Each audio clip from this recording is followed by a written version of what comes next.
வெண்முரசு. மழைப்பாடல் 89. பகுதி 18. மழை வேதம். வாசிப்பது சந்தீப். மாலை இருளத் தொடங்கிய பின்னர்தான் குந்தி மைந்தர்கள் முற்றத்தில் தனித்து விளையாடிக் கொண்டிருப்பதை அகத்தில் வாங்கினாள்.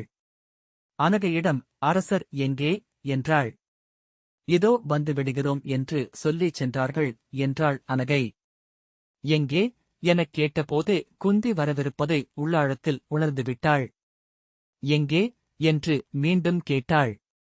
காட்டுக்குள் எதையோ காட்டுவதாகச் சொல்லிச் சென்றார் என்றாள் அனகை. இவ்வளவு நேரம் அவர் மைந்தர்களை விட்டுச் செல்லும் வழக்கமே இல்லை. எங்கிருக்கிறார் என்று தெரியவில்லை. குந்தி சில கணங்கள் சிந்தித்துவிட்டு, பீமன் எங்கே என்றாள். இளவரசரை தேடித்தான் நான் காட்டுக்குள் செல்வதாக இருக்கிறேன். அவர் வந்து உணவுண்ணும் நேரமாகிறது என்று அனகை சொன்னாள். உடனே காட்டுக்குள் சென்று அவனை அழைத்து வா என்றாள் குந்தி. அனகை இதோ என்று ஓட, இரு என்றாள் குந்தி. நீ அவனை தேடிக் கண்டடைய நேரமாகும். அவனே இங்கு வரட்டும் என்றபின் சேவகர்களை அழைத்து குடில் முற்றத்தில் நெருப்பிடச் சொன்னாள். பச்சை இலைகளையும் குங்கிலியத்தையும் போடுங்கள். புகை வானில் எழவேண்டும். அவர்கள் விரைந்து நெருப்பிட்டனர். சங்குகளையும் மணிகளையும் ஒலிக்கச் செய்யுங்கள். இங்கு நெருப்பெழுந்திருக்கலாமென்று தெரிய வேண்டும். சற்று நேரத்திலேயே எதிரே மரக்கிளையில் இருந்து பீமன் குதித்து அங்கே நெருப்பு வளர்க்கப்படுவதைக் கண்டு திகைத்து நின்றான். குந்தி அவனை நோக்கி ஓடி, என்னுடன் வா. அரசரையும் சிறிய அரசியையும் நாம் கண்டுபிடிக்க வேண்டும் என்றாள். தருமன் எழுந்து, அன்னையே, நானும் வருகிறேன் என்றான். நீ இங்கே இரு. காட்டுக்குள் செல்ல உனக்கு வழி தெரியாது என்றாள் குந்தி. தருமன், நான் வருகிறேன். நான் அவனுக்கு உதவியாக இருப்பேன் என்றான். குந்தி தயங்கிய பின் வா என தலையசைத்துவிட்டு காட்டுக்குள் சென்றாள். விருகோதரா, அரசர் எங்கு சென்றார் என்று எனக்குத் தெரியாது. காட்டில் எங்கு வேண்டுமானாலும் அவர் இருக்கலாம். எத்தனை விரைவாக அவர்களைக் கண்டடைய முடியுமோ அத்தனை நன்று என்றாள் குந்தி. அன்னையே, நான் அவரது உடலின் மணத்தை நன்கறிவேன். அவரது பாதத்தடங்களையும் அவர் உடல் தொட்ட இலைகளின் வாசத்தையும் கொண்டே அவரை நெருங்கி விடுவேன் என்றபின் பீமன் முன்னால் ஓடினான். ஓநாய் போலவே அவன் மோப்பம் பிடித்துக் கொண்டு ஓடுவதை குந்தி வியப்புடன் கண்டாள். அவன் கால்கள் பெரிதாக கனத்திருந்தாலும் குழந்தைத்தனமும் அவற்றிலிருந்தது. சற்று தொலைவு ஓடி அங்கே நின்று வருக என்று கை காட்டிய பின் மீண்டும் சென்றான். தருமன் எந்த ஒலியும் இல்லாமல் அவளுக்குப் பின்னால் வந்தான். இந்திரத்யும்னத்தின் நடுவே இருந்து சாதகத்தீவை நோக்கிச் சென்ற சிறிய மேட்டு வழியில் பீமன் திரும்பியதும் தருமன், மந்தா, அங்கே செல்வதற்கு முன் அவர்கள் அங்கிருந்து திரும்பியிருக்கிறார்களா என்று மோப்பம் கொண்டு பார் என்றான். குந்தி திகைப்புடன் திரும்பி தருமனைப் பார்த்தாள். 5 வயதான சிறுவனின் குரலும் பேச்சும் அல்ல அது. அவளறியாமலேயே அவள் குழந்தைகள் வளர்ந்து மாறிவிட்டிருந்தனர். பீமன் விலங்குகளின் ஆற்றல்களைக் கொண்டு குழந்தையாக இருக்க தருமன் குழந்தை பருவத்தில் கால் வைக்காமலேயே அதை கடந்துவிட்டிருந்தான். பீமன் அவர்கள் திரும்பியதைக் கண்டு கொண்டான். மறுபக்கம் திரும்பி மோப்பம் பிடித்து காட்டுக்குள் புதர்களை ஊடுருவிச் சென்றான். இலைத்தழைப்புகளுக்கு அப்பால் அவன் நீரில் தவளை போல எழுந்து கையசைத்துவிட்டு மீண்டும் மூழ்கிச் சென்றான். குந்தியின் நெஞ்சுக்குள் அச்சம் வலுப்பெறத் தொடங்கியது. மொத்தையான கல்தூணாக நின்றிருக்கும் போது தெய்வங்கள் கண்கள் வரையப்பட்டதும் உயிர் கொள்வது போல அவளுடைய அச்சம் தெளிவடைந்தது. அவள் நடை தளரத் தொடங்கியது. பீமன், அங்கே என்று கை காட்டினான். மலைச்சரிவை நோக்கிச் செல்லும் ஈரமான பாதையில் 2 பாதத்தடங்கள் தெரிந்தன. தருமன், மந்தா, நில் என்று சொன்னான். நீ அங்கே செல்லலாகாது. அன்னை மட்டும் சென்று பார்க்கட்டும். பீமன் திரும்பி தமையனருகே வந்து நின்று கொண்டான். குந்தி திகைப்புடன் தருமனை திரும்பிப் பார்த்தாள். மலர்ந்த விழிகளுடன் பெரிய தலையும் மெலிந்த சிறு உடலுமாக இயல்பாக நின்றிருந்த வெண்ணிறமான அந்த சிறுவனை அவள் அதுவரை பார்த்ததே இல்லை என்று தோன்றியது. அன்னையே, நீங்கள் அங்கே சென்றதும் குரல் கொடுங்கள். மந்தன் வந்து உங்களுக்கு உதவுவான். இந்தப் பாதத்தடங்களை தொடர்ந்து செல்லுங்கள். ஓசை எழுப்ப வேண்டியதில்லை. குந்தி தலையசைத்தாள். வாழ்நாளில் முதல் முறையாக இன்னொருவரின் கட்டளையை ஏற்கிறோம் என்ற எண்ணம் அவளுக்கு வந்தது. தங்கள் சொல்லில் முழுமையான நம்பிக்கை கொண்டவர்களால் மட்டுமே ஆணையிட முடியும். இவன் எங்கும் எவரிடமும் ஆணையிடவே பிறந்தவன் என அவள் எண்ணிக்கொண்டாள். அவனருகே நின்றிருக்கும் இளையவன் வளர்ந்தபின் அந்த ஆணையை மீறுவதைப் பற்றி மானுடர் எவரும் எண்ணிக்கூட பார்க்க முடியாது. அவள் மலைச்சரிவைத் தாண்டியதுமே செண்பக மணம் வந்து சூழ்வதை உணர்ந்தாள். அந்த மணம் நெடுந்தொலைவிலிருந்தே வந்து கொண்டிருந்தாலும் அகம் அதை பெற்றுக் கொள்ளவில்லை. அந்த வாசத்தை உணர்ந்ததுமே அவள் அஞ்சிய அனைத்தும் உறுதியாகிவிட்டதாக உணர்ந்தாள். மெல்லிய குரலில் மாத்ரி என்றழைத்தாள். மேலும் உரக்க மாத்ரி என்றாள். மீண்டும் அழைத்தபடி செண்பக மரங்களின் அடியில் உதிர்ந்து பரவிக் கிடந்த பூக்களின் மேல் நடந்தாள். தலைகிருகிருக்கச் செய்தது அந்த மணம். முதிய மது போல, புதிய விந்து போல. அவள் அவர்களைக் கண்டுவிட்டாள். ஓடிச் சென்று அவர்களை அணுகினாள். மாத்ரி என்று கூவினாள். அவர்கள் பிணைந்த பாம்புகள் போல இறுகி அதிர்வதைக் கண்டாள். பாண்டுவின் கால்கள் மண்ணை உதைப்பது போல கிளறிக் கொண்டிருந்தன. அவனுடைய வெண்ணிறமான வெற்று முதுகில் தசைகள் வெட்டுண்டவை போல துடித்தன. அவள் அருகே சென்று நின்று மாத்ரி என்று கூவினாள். பாண்டுவின் உடல் விரைத்து அவன் கைகள் இழுத்துக் கொண்டன. அவள் குனிந்து அவனைப் பிடித்து மெல்ல விலக்கி புரட்டிப் போட்டாள். அவன் மார்பிலும் கழுத்திலும் நரம்புகள் நீளமாக இறுகிப் புடைத்திருந்தன. கைகள் முட்டிப்பிடித்து இறுகியிருக்க பற்களில் நாக்கு கடிபட்டு பாதி துண்டாகி தொங்கியது. விழிகள் மேலேறி செந்நிறமான படலம் மட்டும் தெரிந்தது. குந்தி அரசே அரசே என்று கூவியபடி குனிந்து பாண்டுவின் முகத்தை அசைத்தாள். அவன் மூக்கில் கை வைத்துப் பார்த்தாள். மூச்சு இருக்கிறதா இல்லையா என அவளால் அறிய முடியவில்லை. அவளுடைய கைகள் வியர்வையில் குளிர்ந்திருந்தன. அவன் நெஞ்சில் கை வைத்தாள். இதயம் துடிப்பது போல தெரிந்தது.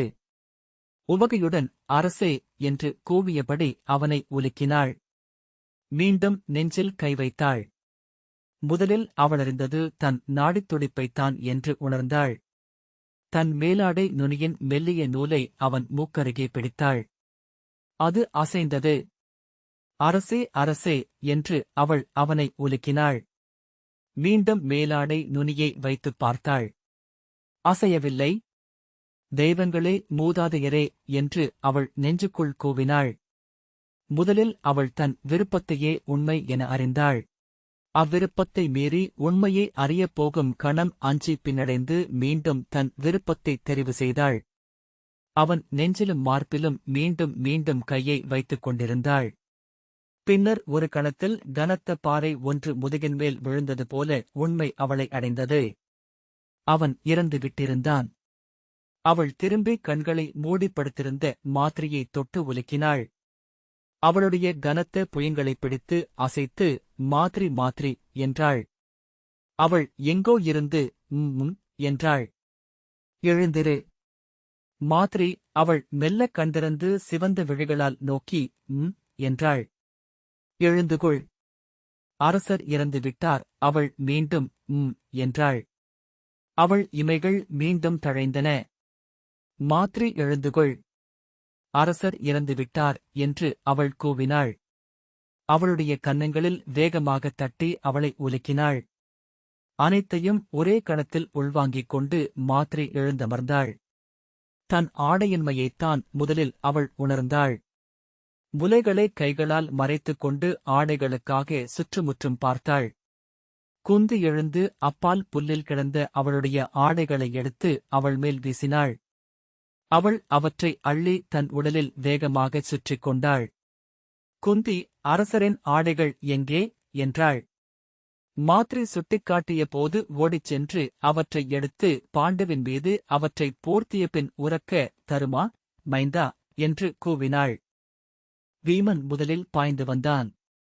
அங்கே நிகழ்ந்தது என்ன என்று அவனுக்கு புரியவில்லை. தந்தைக்கு உடல் நலமில்லையா அன்னையே என்றான். ஆம் என்றாள் குந்தி. அவரை நாம் உடனே குடிலுக்குக் கொண்டு செல்ல வேண்டும். பின்னால் வந்த தருமன் மந்தா விலகு என்று சொல்லி குனிந்து பாண்டுவின் முகத்தருகே தன் செவியை வைத்தான். தந்தையார் இறந்துவிட்டார் என்றான். ஒரு கணம் அவன் மேல் கடும் வெறுப்பு பொங்கி எழுவதை குந்தி உணர்ந்தாள். மறுகணம் அச்சம் எழுந்தது. குருதியையும் கண்ணீரையும் வெறும் நீரென எண்ணும் சக்கரவர்த்தி இவன் என்று எண்ணிக்கொண்டாள். அத்தகைய ஒருவனுக்காகவே அவள் தவமிருந்தாள். ஆனால் அவன் முன் நிற்கையில் எளிய யாதவ பெண்ணாக சிறுமையும் அச்சமும் கொண்டாள். அன்னையே, இளையன்னையுடன் தாங்கள் குடிலுக்குச் செல்லுங்கள். செல்லும் வழியில் அவர்கள் நன்கு உடையணிந்து கொள்ளட்டும். சேவகர்களை உடனே இங்கு அனுப்புங்கள். அரசரை உடனே குடிலுக்கு கொண்டு செல்ல வேண்டும் என்றாள் குந்தி. அதனால் பயன் இல்லை. அவர் இப்போதிருக்கும் உடலுடன் அங்கே வரக்கூடாது. சேவகர் வருவதற்குள் அவரது உடல் தளர்ந்துவிடும் என்று தருமன் சொன்னான். அரைக்கணம் அவன் விழிகளை பார்த்தபின் அவள் திரும்பிக் கொண்டாள். இனி ஒருபோதும் அவன் விழிகளை எதிர்கொண்டு பேச தன்னால் இயலாது என்று அவள் அறிந்தாள். செல்லுங்கள் அன்னையே. அரசர் விண்ணேகியதை அங்கே முறைப்படி அறிவியுங்கள். அஸ்தனபுரியின் அரசர் பாண்டு அவரது பெரிய தந்தையார் சித்ராங்கதன் தட்சிணவரத்தில் மறைந்தது போல செண்பக வரத்தில் மறைந்தார் என்று சொல்லுங்கள் என்றான். அவள் தலையசைத்து மாத்திரையை அழைத்துக் கொண்டு நடந்தாள். அவன் சொல்வதென்ன என்று அவளுக்கு புரிந்தது. எல்லா சக்கரவர்த்திகளையும் போல அவன் எதிர்காலத்தில் வாழத் தொடங்கிவிட்டான். வாழ்க்கையின் ஒவ்வொரு நிகழ்ச்சியையும் சூதர்களின் புராணமாக அமைத்துக் கொண்டிருக்கிறான். அனைத்து கதைகளையும் அவன் தன் தந்தையிடமிருந்து அறிந்திருக்கலாம். 5 வருடங்களாக இரவும் பகலும் பாண்டு அவனிடம் பேசிக் கொண்டிருந்தான். ஆனால் அந்த கணத்தில் அந்த முடிவை இயல்பாக எப்படி எடுக்க முடிகிறது? அப்படியென்றால் அவன் சக்கரவர்த்தியாகவே தன் அகத்தை அடைந்திருக்கிறான். சேவகர்கள் பாண்டுவைச் சென்று கண்டபோது பீமன் பாண்டுவின் உடலில் ஆடையை அணிவித்திருந்தான். தருமன் செண்பகமாலை ஒன்றைத் தொடுத்து அவன் கழுத்தில் அணிவித்திருந்தான். சேவகர்கள் மூங்கில் தட்டுக்கட்டி அதில் பாண்டுவைச் சுமந்து கொண்டு வந்தனர். முன்னால் ஒருவன் சங்கு ஓத பின்னால் 7 வாழ்த்தொலி எழுப்ப முன்னும் பின்னும் பந்தங்கள் தழலாட பாண்டுவின் சடலம் வந்தது. குந்தி அதை குடிலின் முன்னால் நின்று பார்த்துக் கொண்டிருந்தாள். ஒளிரும் நெருப்பை சிறகுகளாகக் கொண்டு 100கணக்கான கால்களுடன் ஒரு பெரிய மிருகம் காட்டுக்குள் இருந்து வருவது போல தெரிந்தது. மாத்ரி உயிரிழந்தது போலிருந்தாள். குடிலுக்கு வந்ததுமே அனகையிடம் அவளைக் கொண்டு சென்று முகம் துடைத்து குடிப்பதற்கு ஏதேனும் கொடுத்து கூட்டி வரும்படி குந்தி சொன்னாள். அனகையின் கையில் ஒரு கைக்குழந்தை போல மாத்ரி இருந்தாள். திரும்பக் கொண்டு வந்தபோது முற்றத்திலேயே குடில் சுவரில் சாய்ந்து அமர்ந்து கொண்டாள். குந்தி அவள் கண்களை ஒருமுறை நோக்கிய போது உள்ளம் அதிர்ந்தாள். அவை பொருளற்ற வெறிப்பு கொண்டிருந்தன. பீமன் அவளை நோக்கி ஓடிவந்து, அன்னையே, தந்தையைக் கொண்டு வந்து விட்டோம். வைத்தியர்கள் உடனே வந்து மருந்து கொடுக்கட்டும் என்றான். குந்தி திகைப்புடன் குனிந்து அவனைப் பார்த்தாள். திரும்பி சேடியர் கைகளில் அமர்ந்து அந்த பந்தங்களை விரிந்த கருவழிகளுக்குள் செம்புள்ளிகள் அசைய நோக்கிக் கொண்டிருந்த பார்த்தனைப் பார்த்தாள். அவன் கருங்குழலை உச்சியில் சிறு குழுமியாகக் கட்டி அதில் சிவந்த மலர்களை சூட்டியிருந்தாள் சேடி. கைகளில் மரத்தாலான சிறிய குதிரைப்பாவையை வைத்திருந்தான். அப்பால் 2 சேடிகள் இடையில் அமர்ந்து நகுலனும் சகதேவனும் இடது புறங்கையை வாய்க்குள் போட்டுக்கொண்டு பந்தங்களைப் பார்த்தனர். மருத்துவர் வந்து தந்தையை எழுப்பியதும் சொல்லுங்கள். அவரை நான் தான் கண்டுபிடித்தேன் என்றான் பீமன். அதற்குள் நான் உணவுண்டு வருகிறேன். தருமன் அவளருகே வந்து, அன்னையே, அஸ்தினபுரிக்கு முறைப்படி செய்தி அறிவிக்க வேண்டும். மாண்டோக்கிய முனிவரிடம் இங்கே அரசருக்கு செய்ய வேண்டியவை அனைத்தையும் செய்யும்படி சொல்லிவிட்டேன் என்றான். அவன் விழிகளில் சற்றேனும் ஈரமிருக்கிறதா என்று அவள் பார்த்தாள். விளக்குகளின் செம்மைதான் அவற்றுக்குள் மின்னியது. மாண்டோக்கியர் தருமனிடம் வந்து, இளவரசே, அஸ்தினபுரியின் மன்னருக்கு முறைப்படி எரிச்செயல்களைச் செய்ய அதர்வ வேதத்தில் பயிற்சி கொண்ட வைதிகர்கள் வேண்டும். கீழே ஜாதவேதம் என்னும் சோலையில் காசியபர் என்னும் முனிவர் இருக்கிறார் என்கிறார்கள். அவரை வரவழைக்க பிரம்மசாரி ஒருவரை அனுப்பியிருக்கிறேன். மன்னருக்காக அஸ்வமேதாக்னியை எழுப்ப வேண்டும். அதற்குரிய 9 வகை விறகுகளும் 7 வகை நறுமணப் பொருட்களும் கொண்டு வரவும் சேவகர்களுக்கு ஆணையிட்டிருக்கிறேன் என்றார். தருமன் தலையசைத்துவிட்டு குந்தியிடம், இங்கே பொன்னாணயங்கள் உள்ளன அல்லவா என்றான். அவள் அவன் கண்களை பார்க்காமல் திரும்பிக் கொண்டாள். அவனுக்கு அவள் அங்கே 5 இடங்களிலாக புதைத்து வைத்துள்ள பொன்னைப் பற்றி தெரியுமென்பது அவ்வினாவிலேயே இருந்தது. ஆம் என்றாள். இங்கு சேவை செய்யும் அனைவருக்கும் அரச சேவைக்குரிய பொன் பரிசாக வழங்கப்பட வேண்டும் என்று சொல்லிவிட்டு, மந்தா, என்னுடன் வா. நீ என்னுடன் இருக்க வேண்டும் என்றான். வீமன், மூத்தவரே, தந்தையை பார்க்கும் மருத்துவர்கள் ஏன் இன்னும் வரவில்லை என்றான். தருமன் அவன் முகத்தை ஒருகணம் நோக்கி பின் முகம் சற்று நெகிழ்ந்து, என்னுடன் வா, நான் சொல்கிறேன் என்றான். தமையனைத் தொடர்ந்து செல்லும் தம்பியை குந்தி பார்த்தாள். பீமனின் தோளுக்குக் கீழேதான் தருமனின் தலை இருந்தது. தருமன் ஒவ்வொருவரையும் கவனித்து தேவையான போது சில சொற்களில் ஆணைகளை இட்டான்.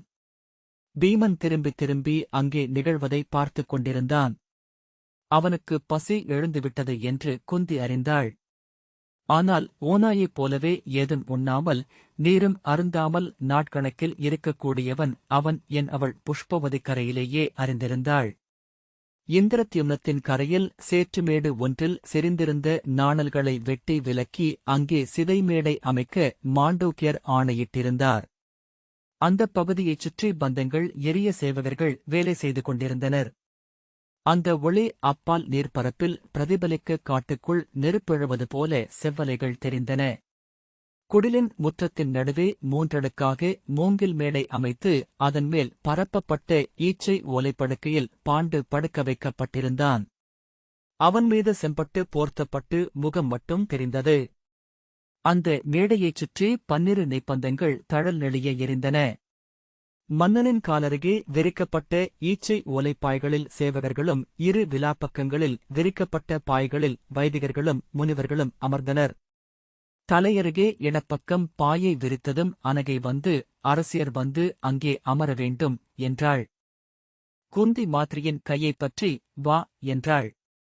அவள் பாவை போல எழுந்து தலை குனிந்து நடந்து வந்தாள். அவர்கள் அமர்ந்து கொண்டதும் அனகை இருவருடைய கூந்தல்களையும் அவிழ்த்து விரித்திட்டாள். அவர்கள் முன் ஒரு அகல் விளக்கை வைத்து நெய்யூற்றினாள். பாண்டவன் வலப்பக்கம் தலையருகே அவனுடைய உடைவாள் வைக்கப்பட்டது. அனகையும் சேடியரும் 3 மைந்தர்களையும் கொண்டு வந்தனர். பார்த்தனை அனகை குந்தியின் மடியில் வைத்தாள். நகுலனும் சகதேவனும் தூங்கிவிட்டிருந்தனர். அவர்களை மாத்ரியின் மடியில் வைக்கப் போன போது அவள் கை நீட்டி குந்தியிடம் கொடுக்கும்படி சொன்னாள். குந்தி மாத்ரியின் முகத்தை பார்த்தாள். பந்த ஒளியில் அவள் முகம் அலையடித்துக் கொண்டிருந்தது. 2 குழந்தைகளையும் குந்தி தன் மடியில் படுக்கச் செய்து கொண்டாள். குந்தி பார்த்தனை தன் அருகே படுக்கச் செய்ய முயன்றாள். முதுகில் தட்டிக் கொடுத்து அவள் கரங்களை உதறிவிட்டு அவன் மீண்டும் மீண்டும் எழுந்து அமர்ந்து பாண்டுவின் உடலையே நோக்கிக் கொண்டிருந்தான். அவன் என்னதான் பார்க்கிறான், என்ன புரிகிறது என அவள் வியந்து கொண்டாள். அவன் விழிகள் தந்தையின் முகத்திலிருந்து கணமும் அசையவில்லை. சேவகர்கள் ஓசையே இல்லாமல் ஒவ்வொருவரையும் அமரச் செய்தனர். வசந்த காலமானதனால் குளிர் இருக்கவில்லை. இருந்தாலும் முதிய வைதிகர் சிலர் தோலாடையை போர்த்திக் கொண்டனர். நகுலனும் சகதேவனும் ஒரே சமயம் சிணுங்கியபடி நெளிந்து கைகால்களை அசைத்தனர். அவள் மெல்லத் தட்டிய போது இருவரும் ஒரே போல கைகளை வாய்க்குள் போட்டுக்கொண்டு மீண்டும் தூங்கினர். இருவர் கனவிலும் ஒரே சமயம் தோன்றுவது எந்த தெய்வம் என அவள் எண்ணிக்கொண்டாள். அத்தகைய பொருளற்ற சிறிய எண்ணங்கள் வழியாக மனம் அந்த தருணத்தின் அழுத்தத்தை தாண்டிச் செல்லும் விந்தையையும் உணர்ந்தாள். அது ஒரு திருப்புமுனை. அதன்பின் ஒவ்வொன்றும் மாறப்போகிறது. அவளுடைய மைந்தர்களும் அவளும் அனைத்தையும் தன்னந்தனியாக நின்று எதிர்கொள்ள வேண்டும். அவளுடைய கால்கள் சற்று பதறுமென்றால், உள்ளம் சற்று சோர்வுறுமென்றால், அவள் மைந்தர்கள் மண்ணும் மதிப்பும் இல்லாத சேவகர்களின் வாழ்க்கைக்கு சென்று சேர்வார்கள். நினைவறிந்த நாள் முதல் அவள் கற்றுச் சேர்த்தவை பயின்று அடைந்தவை அனைத்தும் செயலாக மாற வேண்டிய நேரம். மைந்தர்கள் பிறந்தது முதல் அவள் ஒவ்வொரு நாளும் அஞ்சிக் கொண்டிருந்த தருணம். ஆனால் அந்தப் புள்ளியை தாண்டி முன் செல்ல அவள் அகம் மறுத்துவிட்டது. ஓடையைத் தாண்ட மறுக்கும் புரவி போல கால்களை ஊன்றி நின்று முகர்ந்து முகர்ந்து பெருமூச்சு விட்டது. சலித்துப் போய் அவள் பின்னோக்கித் திரும்பினாள். பாண்டவுக்கு மாலை சூடிய மணத்தன்னேற்பு முதல் நினைத்துப் பார்க்க முயன்றாள். தன் உள்ளம் பின்னோக்கிச் செல்லவும் மறுப்பதை அறிந்தாள். ஒற்றைச் சித்திரங்களாக சில அகக்கண்ணில் வந்து சென்றன. அவன் படுக்கையில் வாயோர நுரையுடன் படுத்திருந்த காட்சி. அவனுடைய நீல நரம்புகள் புடைத்த உடலின் அதிர்வு. சிவந்த கண்களில் இருந்து கண்ணீர் வழிய அவனுடைய துயரம். அவனுடைய நோயும் தனிமையும் மட்டுமே நினைவுக்கு வருகிறதென்பதை அவள் வியப்புடன் கண்டாள். அவனைப் பற்றிய இனிய நினைவுகளேதும் அவளுக்குள் இல்லையா என்று எண்ணிக்கொண்டு தன் நினைவறைகளைத் துழாவினாள். அப்போது அவனுடைய நினைவே அங்கில்லாதது போல அகம் முழுந்து கிடந்தது. மீண்டும் மீண்டும் அது பிடிவாதமாக நிகழ்காலத்துக்கே வந்தது. ஒவ்வொரு நினைவோட்டமும் கண்முன் இருக்கும் காட்சிகளின் பொருளில்லாத நுட்பங்களை நோக்கியே மீண்டும் வந்தடைந்தது.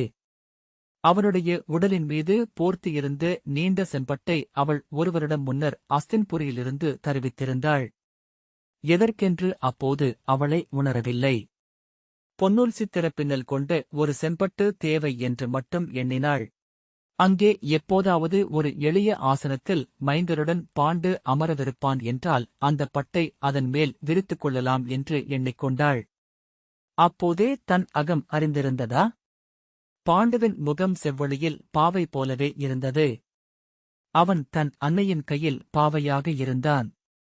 அந்தப் பாவை உயிர்கொண்டு எழுந்து சற்றே வாழ்ந்து மீண்டும் பாவையாகிவிட்டது. திரும்பவும் அவன் அன்னையின் கையில் அதைக் கொடுப்பதே முறை. ஆம், அவள் ஒரு கணங்கூட அம்பாலிகையைப் பற்றி எண்ணவில்லை. சதசரிங்கத்துக்கு வந்தபின் அம்பாலிகையின் செய்திகள் வந்தபடியே இருந்தன. ஒருமுறை கூட பாண்டு அவற்றுக்கு மறுமொழி அளிக்கவில்லை. முறைமை சார்ந்து மறுமொழியை அவள்தான் அளித்துக் கொண்டிருந்தாள். பின்னர் அச்செய்திகள் நின்றுவிட்டன. அம்பாலிகை எப்படி இருக்கிறாள் என்று அவளை கேட்டால் உளவுச் சேடி வழக்கமான ஒற்றை வரியில் பதிலளித்தாள். ஆம், சிறிய அரசி நலம். அவள் தன் அரண்மனை அறைகளை விட்டு வெளியே வருவதே இல்லை. அரண்மனையில் நாள்தோறும் நிகழும் குலதெய்வ பூசனைக்கு மட்டும் விடியற்காலையில் முகத்தைப் பட்டால் மூடியபடி வந்து மீள்வாள். மாதந்தோறும் நிகழும் கொற்றவை பூசனைக்கும் ஒரு சொல் கூட பேசாமல் தலை நிமிராமல் வந்து செல்கிறாள். அவளுக்கு உடல் நலக்குறைவென ஏதுமில்லை. ஆனால் அவள் எவரிடமும் பேசுவதில்லை என்று அவளுடைய சேடியர் சொல்கிறார்கள். அவளுடைய அணுக்கச்சேடி சாரிகையிடம் கூட ஒரு சில சொற்களையே பேசுகிறாள். அதன்பின் குந்தியும் அதை கேட்காமலானாள். இப்போது தூது பருந்து எங்கோ காட்டில் மரக்கிளையில் சிறகு மடித்து துயின்று கொண்டிருக்கும். அதன் காலில் அம்பாலிகைக்கான செய்தியிருக்கும். 4 வரிகள். வைகானச மாதம், வசந்தரது, பரணிநாள், பின்மதியத்தில் அஸ்தினபுரியின் அரசனும் சந்திரகுலத்து விசித்திரவீரிய மன்னரின் மைந்தனும் திருதராஷ்டிர மன்னரின் தம்பியுமான பாண்டு வெண்புகுந்தார்கள். அச்செய்தி அங்கே எப்படிச் சென்று சேரும்? முகங்கள் ஒவ்வொன்றாக வந்து சென்றன. சத்யவதி, திருதராஷ்டிரன், விதுரன். விதுரனுக்கு மணமாகிவிட்டதென்று செய்தி வந்தது. அதன்பின் அவனுக்கு இருமைந்தர்கள் பிறந்தனர் என்று செய்தி வந்தது. அந்தப் பெண், அவள் பெயர் சுருதை. மெல்லிய மாநிறமான நீள்முக அழகி. குந்தி உமிக்குவியலுக்குள் கனலும் நெருப்பென ஒன்றை தன்னுள் உணர்ந்து உடனே தன்னை விலக்கிக் கொண்டாள். இன்னும் 4 நாழிகைக்குப் பின் விடியும். தூதுப்புறா சிறகடித்து எழுந்து வானில் ஏறும்.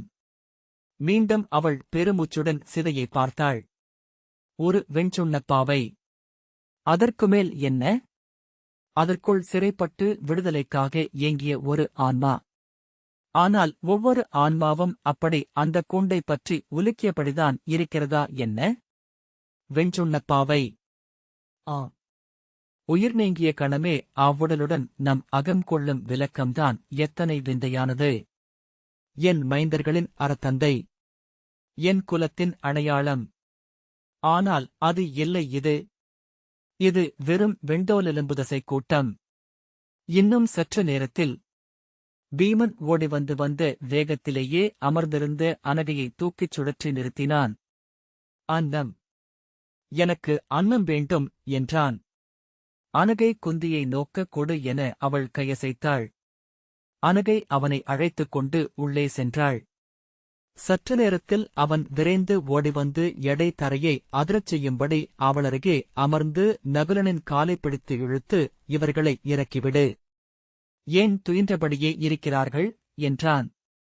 நகுலன் வாய்க்கோணலாக ஆகஸ்டு அழத் தொடங்கினான். உடனே சகதேவனும் அழுதான். பீமன் புன்னகை செய்து, ஒருவரை கிள்ளினால் இருவரும் அழுவார்கள். நான் பலமுறை பார்த்திருக்கிறேன் என்றான். குந்தி அனகையிடம் குழந்தைகளை உள்ளே கொண்டு சென்று அமுதூட்டி வரும்படி கயசைவால் ஆணையிட்டாள். குழந்தைகள் சென்றதும் அவள் மடியில் தன் தலையை வைத்து பீமன் படுத்துக் கொண்டான். கால்களை ஆட்டியபடி, தந்தை சொர்க்கத்துக்கு செல்லவிருக்கிறார் தெரியுமா என்றான். யார் சொன்னது என்றாள் குந்தி. மூத்தவர் சொன்னார்.